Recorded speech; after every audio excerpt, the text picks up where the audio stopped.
നമസ്കാരം.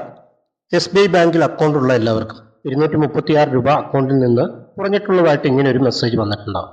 എങ്കിൽ ഈ വാർത്ത നിങ്ങൾ നിർബന്ധമായും കേൾക്കേണ്ടതാണ്. SBI പുതിയതായി ഒരു തീരുമാനമെടുത്തിട്ടുണ്ട്. അതോടൊപ്പം നിങ്ങളുടെ ATM കാർഡിന്റെ വാർഷിക ചാർജും ATM ഇടപാടുകളുമായി ബന്ധപ്പെട്ട ചില മാറ്റങ്ങളും വരുന്നു. പുതിയ മാറ്റങ്ങളെക്കുറിച്ച് അറിയാൻ ഈ വീഡിയോ അവസാനത്തോളം കാണുക. ചാനൽ ആദ്യമായിട്ട് കാണുന്നവർ സബ്സ്ക്രൈബ് ചെയ്യുക. വീഡിയോയ്ക്ക് ഒരു ലൈക്ക് കൂടി ചെയ്യുക. SBI ഡെബിറ്റ് കാർഡിനായി ഇനി മുതൽ 236 രൂപ വാർഷിക ഫീസ് ഈടാക്കും. ഇതിൽ 200 രൂപ വാർഷിക പരിപാലന ഫീസും 18% GSTയും ഉൾപ്പെടുന്നു. എന്നാൽ ഈ തുക നിങ്ങളുടെ കാർഡിന്റെ തരമനുസരിച്ച് വ്യത്യാസപ്പെട്ടേക്കാം. അതിന്റെ പുറമെ ATM ഇടപാടുകളിലും പുതിയ നിരക്കുകൾ വരുന്നു. നിലവിൽ 21 രൂപയായിരുന്ന ATM ഇടപാട് ചാർജ് 22 രൂപയാക്കാനാണ് നിർദ്ദേശം.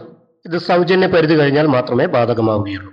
അതുപോലെ മറ്റ് ബാങ്കുകളുടെ ATMകൾ ഉപയോഗിക്കുമ്പോൾ 17 രൂപയ്ക്ക് പകരം 19 രൂപയായി വർദ്ധിപ്പിക്കാനും നിർദ്ദേശമുണ്ട്. SBI ATMകളിൽ മാസത്തിൽ 5 തവണ സൗജന്യമായി പണം പിൻവലിക്കാം. എന്നാൽ മറ്റ് ബാങ്കുകളിലെ ATMകളിൽ മെട്രോ നഗരങ്ങളിൽ 3 തവണയും മറ്റിടങ്ങളിൽ 5 തവണയും മാത്രമേ സൗജന്യമായുള്ളൂ. അതിനുശേഷം നിങ്ങൾക്ക് 22 രൂപ വീതം അടയ്ക്കേണ്ടി വരും. ഇതെല്ലാം national payment corporation of India reserve ബാങ്കിനോട് ശുപാർശ ചെയ്തതിനാലാണ് നിലവിൽ പ്രയോഗിക്കാൻ സാധ്യതയുള്ളത്. അങ്ങനെ വന്നാൽ SBI ഉപഭോക്താക്കളായ നിങ്ങൾക്ക് നിശ്ചയമായും കൂടുതൽ ചാർജുകൾ നൽകേണ്ടി വരും. നിങ്ങളുടെ ഡെബിറ്റ് കാർഡ് ചാർജുകൾ വർദ്ധിക്കുന്നത് നിങ്ങൾക്ക് എങ്ങനെയാണ് തോന്നുന്നത്? ഈ മാറ്റങ്ങൾ നിങ്ങളെ ബാധിക്കുമോ? താഴെ കമന്റിൽ നിങ്ങളുടെ അഭിപ്രായങ്ങൾ അറിയിക്കുക. വീഡിയോ ഇഷ്ടമായെങ്കിൽ ലൈക്ക് ചെയ്യുക, ഷെയർ ചെയ്യുക, ചാനൽ സബ്സ്ക്രൈബ് ചെയ്യാനും മറക്കരുത്. മറ്റൊരു വീഡിയോയുമായിട്ട് വീണ്ടും കാണാം.